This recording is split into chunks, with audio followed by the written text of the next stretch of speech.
in this thing like we left something. What's going on, y'all? Welcome back to this week's episode of I Got a Story to Tell. I want to thank everybody for joining me this week for this week's story. Shout out to everybody who's been riding with me since day one.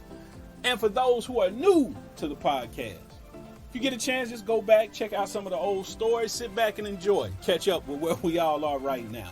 I appreciate all of y'all for listening and checking in with me every week. Y'all know how we do. Before we get started, I got to give somebody their flowers. And this week, I am giving flowers to my man, my boy, my brother, Tree Petaway. I love you, brother. Keep doing what you are doing. I know you and I share a bond that we wish we didn't share with the passing of our mothers. I know the episode that I released about my mother, that story, entitled, I Was Just Trying to Watch in the Heat of the Night. I know it touched you as it did a bunch of people. That's a bond that we share that I hate that we do share. But even with that out the way, and with that being said, what you and the lady in your life are doing with It's Lit 360 photo is amazing. Brother, to watch where y'all come from to where you all are right now is amazing. Man, to see the joy that y'all bring to people when, you know, it's at a birthday party or a work event or a wedding reception or anniversary or whatever, is so dope, man. Keep bringing smiles to people's faces, man. Keep doing what you're doing. Keep achieving, brother. I love you, and keep going. And y'all, with that being said, y'all know what time it is. I got a story to tell. Let's go.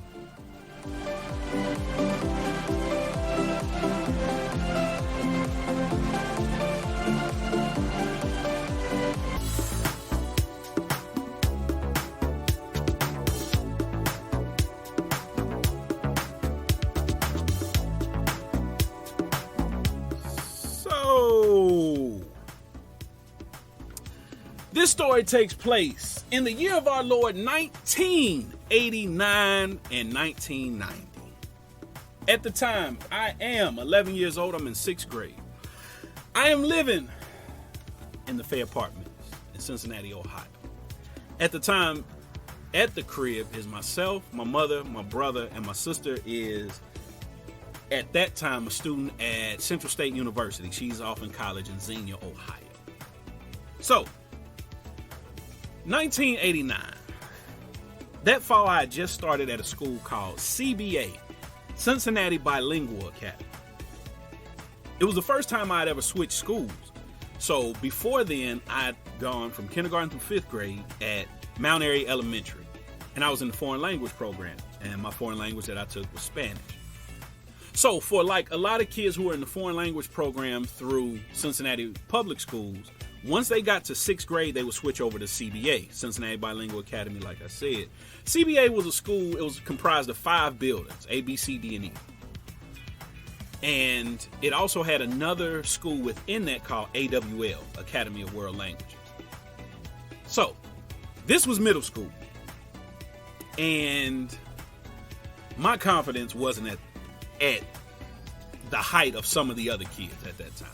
I'm trying to figure out myself, my life, you know, shit like that.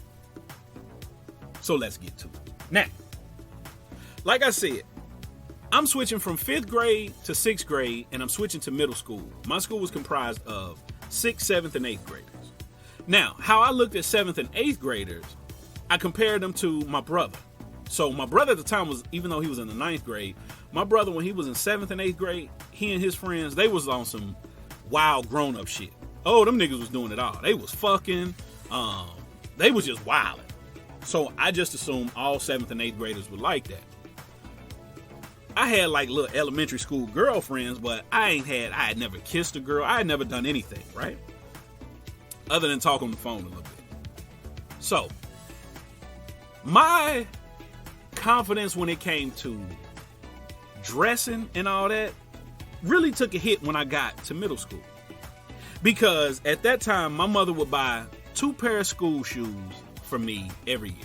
I always got a regular pair of sneakers and a pair of Eastlands. Y'all know Eastlands, old school like moccasin style shoes, right? So, I get to CBA. I got on, and I think that year she had bought me like some goofy ass Reeboks, right? So I get to school. Oh, niggas is in there with the fresh shit. Niggas got on J's, Polo, all type of shit. I'm like, oh shit. Yep. Girls is pretty. Girls are developing. So I'm this young kid. I'm like, oh shit. Mind you, I just turned 11. I'm one of those kids with, a mid to late August birthday. So right before the school year starts, my age switches over. So just a few weeks before this, I was 10 years old. I'm looking at girls now. They develop, like I say, they got, attitude, and they liking boys, and they being direct about how they feel and all this shit. So I'm like, oh my God. Also, not to mention, at the time, my mother, I put it this way. We only got, me personally, only got 2 haircuts a year. I would get my haircut at the beginning of the school year and then at Easter. So that was the only 2 times I was getting haircuts. So I would get a fresh cut at the beginning of the school year before the first day. By the time Easter rolled around, nigga, I got an afro. Every day, in elementary school, my mama picking that shit out, patting it down a little bit, shit like that. So I'm on some Wolfman Jack shit, right? But this middle school now, nigga, you can't come in that bitch looking like that. So, school starts. I walk in, I'm in a whole new world. I'm like, oh my God. My confidence is in the shitter. I ain't got the right clothes. I ain't got the right haircut. My lingo ain't where it should be with the young ladies. I'm like, oh, this is going to be terrible. So, that whole fall, I'm struggling. Oh, I'm struggling. Going into Christmas break of that year, I make a conscious effort and I tell myself, hey, nigga, you got to step your shit up. So, I want to ask my mother for a new pair of sneaks, right? But I don't want to offend my mother. And I don't want to put added pressure on my mother because we ain't got a whole lot of money anyway. So I don't want to put that added pressure to be like, hey, Mom, can I have some new shoes? And she, feeling a certain way because she can't afford to get them for me. And I don't want to offend her because I don't want her feeling like, what, my shoes I got you ain't good enough for you, right? But something came over me to say, hey, man, fuck it. You got to say something. So I asked my brother. I tell my brother, I say, hey, kid, man, I want some shoes. He's like, well, tell mama. I'm like, man, I don't know if she gonna get them. And he like, man, just ask. I'm like, all right. So, one day on Christmas break, I asked my mother. Now, this is after Christmas. I done got Christmas gifts and everything. So, my timing is all fucked up, right? What type of ungrateful person am I to get all this shit for Christmas and then backdoor and ask for some more shit, right? So, anyway, I go to my mother. I say, hey, Ma. I say, there's these Nikes that I saw that I want. Do you think I can get them? She said, how much do they cost? I said, I don't know. She was like, well, find out how much they cost and let me know and I'll make a decision. I said, yes, ma'am.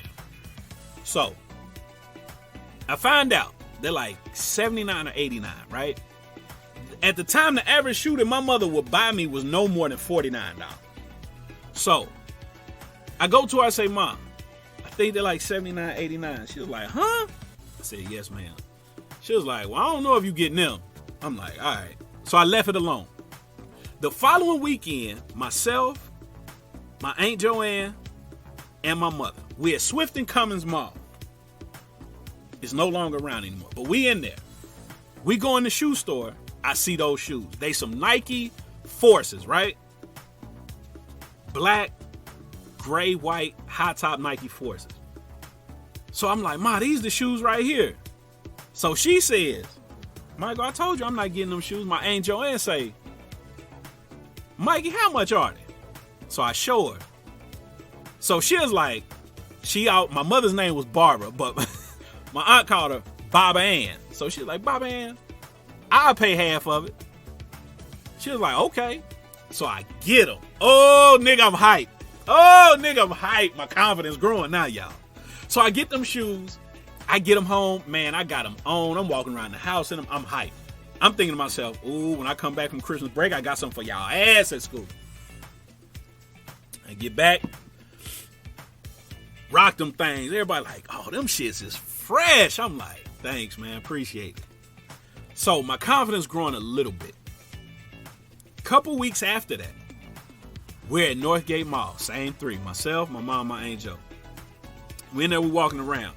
So I'm like, Mom, I'm about to go on Athlete's Foot. Now, Athlete's Foot at the time was a shoe store. Mostly sold sneakers. I go in there and I'm looking at shoes and they had a pair of multicolored Nike boots. These shits is fly. I ain't never seen nobody with these. And I'm thinking, ain't nobody got the confidence to rock them shits. So I'm picking them up, I'm looking at them. The dude that's working there, he like, you like them? I'm like, man, these fresh. He like, man, we can't sell these for nothing. That's why we dropped the price. They're originally $109. They had them for $49. So my mother comes in, because she's standing outside by Pearson Pagoda. She comes in, she was like, what you looking at? So I show her.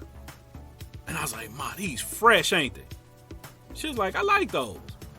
She was like, would you wear those? I was like, yes, ma'am. She was like, how much are they? I was like, $49. She was like, you want them? I was like, yes, ma'am. So she get them.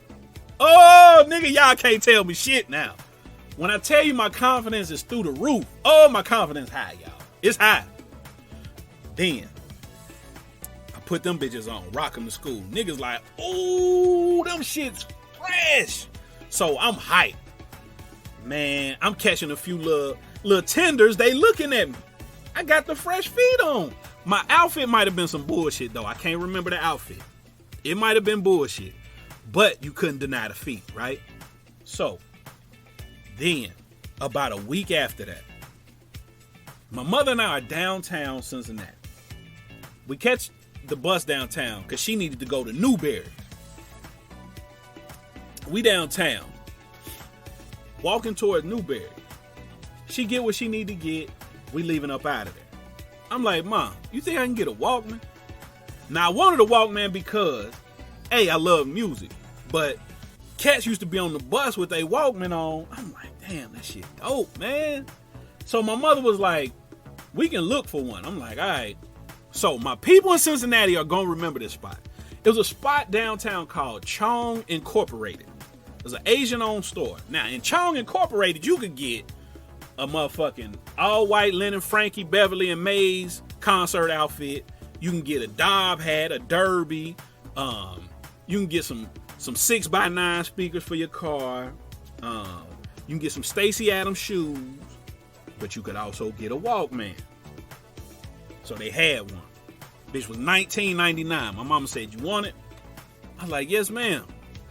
She was like, you gonna have to buy your own music, though. No doubt. Say less. And it had a radio on that bitch. So I can listen to the radio if I ain't got no tapes.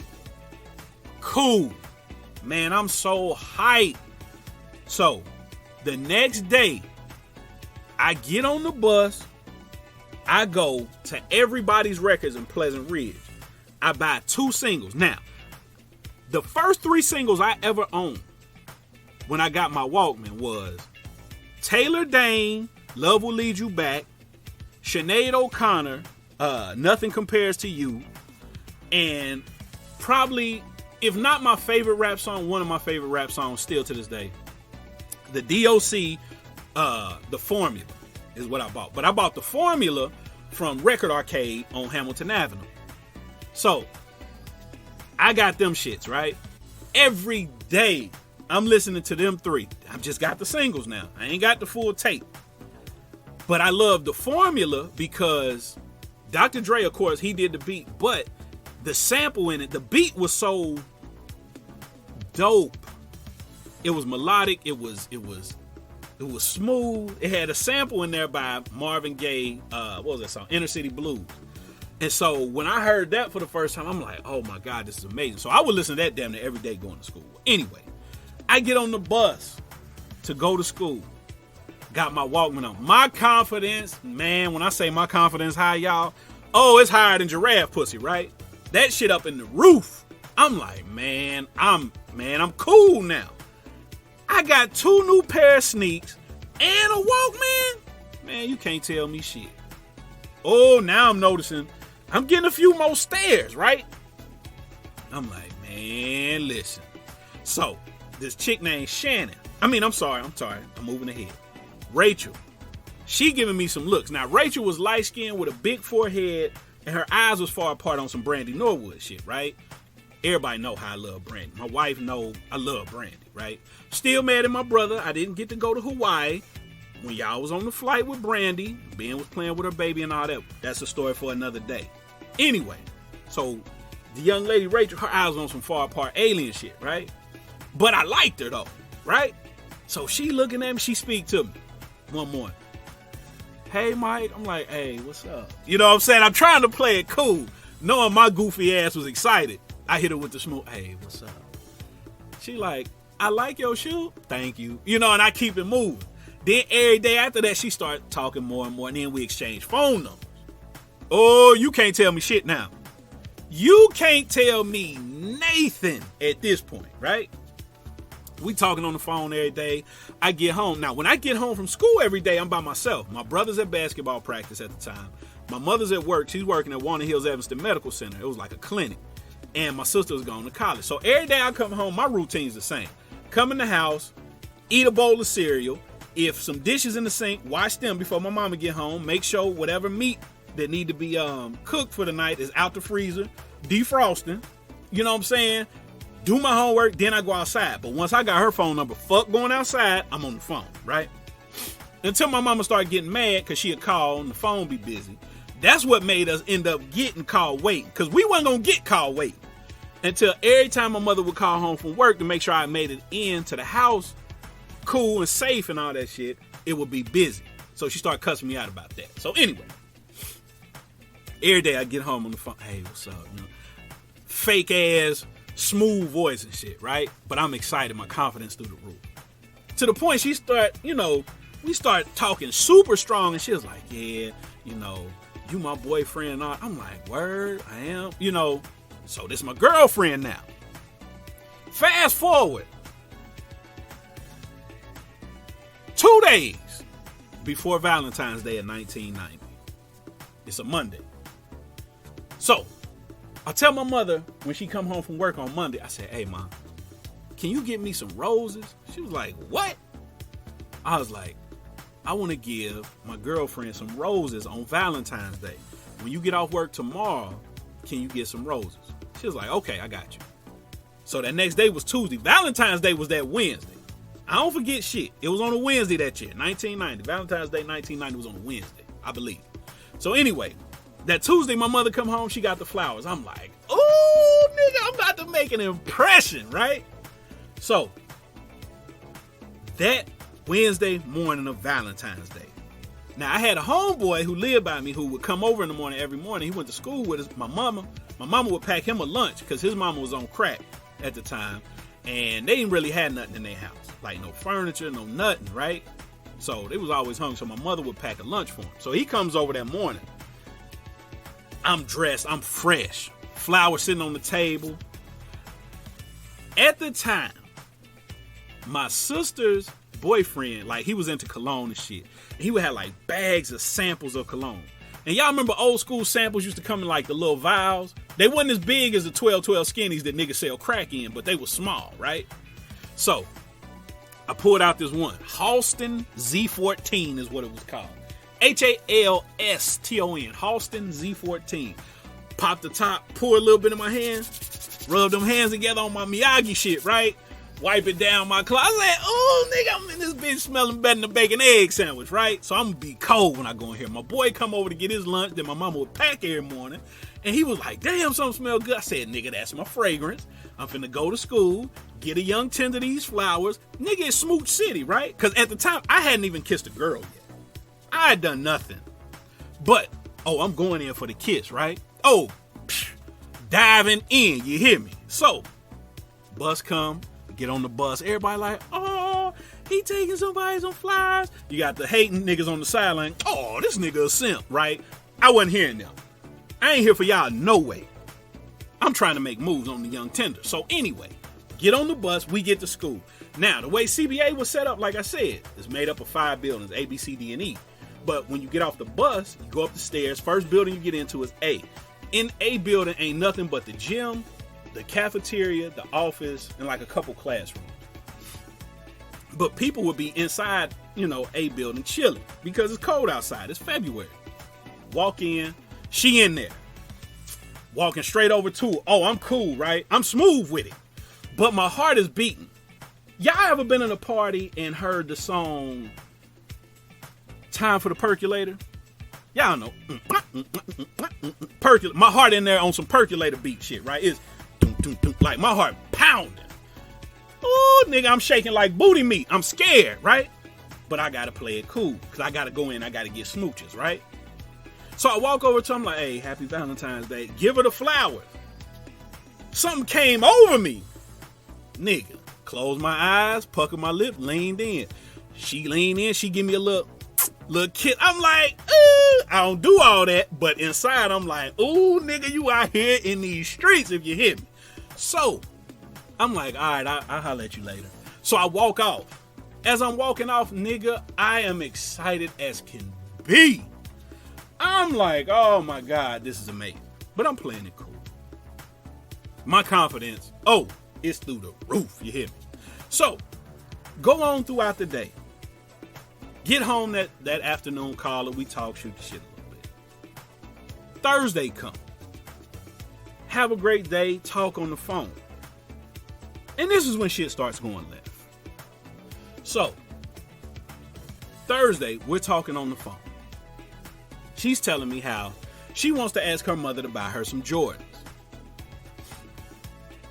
I lie and say I got some J's. Now, full disclosure, I've never owned a pair of Michael Jordan shoes, ever. To this day, as an adult, I've never owned a pair of J's. When I was younger, couldn't afford to get them. Then I got older, I just never bought any, right? So anyway, she's telling me she wants some J's. I lie and say, oh yeah, I got some J's. Now, she says, you should wear them to school tomorrow. I'm like, all right, bet. I had a plan. My brother had a pair of J's. He had a pair of white, red, and I think there's a little bit of black on them. Jordan, I think them the 4s. You gotta forgive me because I don't know Jordans like that. I know the 1s, the 2s. Yeah, I think them was the 4s because he had them. He rocked them for basketball. He played basketball and that was the team colors, red, white, and black. So he had a pair of Jordan 4s. So I'm thinking I can lie to her and tell her I got some Jordans. I can take my brother's Jordan 4s, rock them to school. She'll be like, oh shit, this nigga's cold. He has Jordans. And that'll be it. And I won't have to wear them no more. I didn't take into account how the fuck I'm going to get my brother's Jordans from him. So Friday comes, I don't have no J's. She like, I thought you was going to wear your J's. I'm like, nah, they ain't go with my outfit. She like, oh, okay, cool. She let it slide.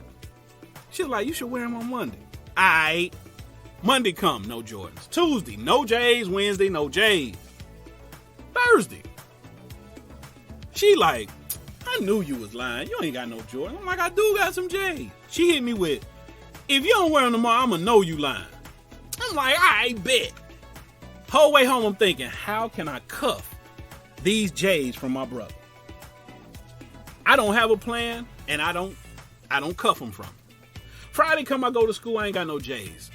This young lady calls me all type of lies. I knew you was lying, yada, yada, yada. I don't want to go with you no more because you a liar. Oh, y'all, my feelings are hurt. Oh, I'm sad, y'all. Whole bus ride home from school, I'm just looking out the window like a lost puppy, right? I'm like, oh my God, I done got dumped for lying about some damn J's. My brother comes home, he says, hey, you straight? I'm like, yeah, I'm good. I want this nigga to rebuttal and be like, nah, tell me what's wrong. But once I say, nah, I'm straight, he like, oh, all right. And he just vamped. He bounced. I'm like, damn. Now, had I told him, like, kid, let me hold them J's just one day, I know he would have, but I ain't get to that. So I get dumped, right? It's a Friday. I come home. I'm rooting through a bunch of tapes we got. And I come across Babyface Tender Love album. Y'all know the one where he got the box. He got like a feathered, fluffy box haircut with the blue background. And the B side of that tape had all the cuts. Oh, it had all the cuts. It had Whip Appeal, Give It a Chance, all that shit, right? First song that I go to, Where Will You Go? Y'all remember that. I'm sad though, right? And the song that I'm playing is appropriate for the occasion and the mood. And who's gonna love you like I do? Like, I'm on that shit, right? I'm in the room. Oh, I'm sad. I ain't crying, but I'm sad. I'm like, this is bullshit, man. My confidence has been knocked back down a bunch of notches. Because now I have the reputation in this young lady's eyes as I'm a liar. No outfit, no Walkman, no tapes, no rolls, no nothing can overcome what she thinks of me. So I'm like, man, damn, man. I was just trying to be cool, got caught up. I ain't even had to say I had no J, but I did. So anyway, I'm sad. So I'm thinking like, okay, I'm gonna get some notebook paper. We kept a bunch of notebook paper in the house. I'm gonna get some notebook paper. I'm gonna write this young lady a letter, like a note. Man, I started writing that shit. I'm like, man, I ain't finna do this shit. The hell with it. So I'm sad. The whole weekend. Whole next week of school, I'm sad. But that next weekend, the next train was coming to the station. My mother had a friend named Miss Joellen Brown. She was a teacher. She was our neighbor for a while. She had a son named Damon. They used to belong to like some weird ass churches and all that. And Miss Brown was a teacher at a school called Central Fairmount. So they would always do like, little weird shit with their church and all that. And so she comes to the crib. She asked my mother, she said, hey, do you think Mikey would want to go to a skating party tomorrow?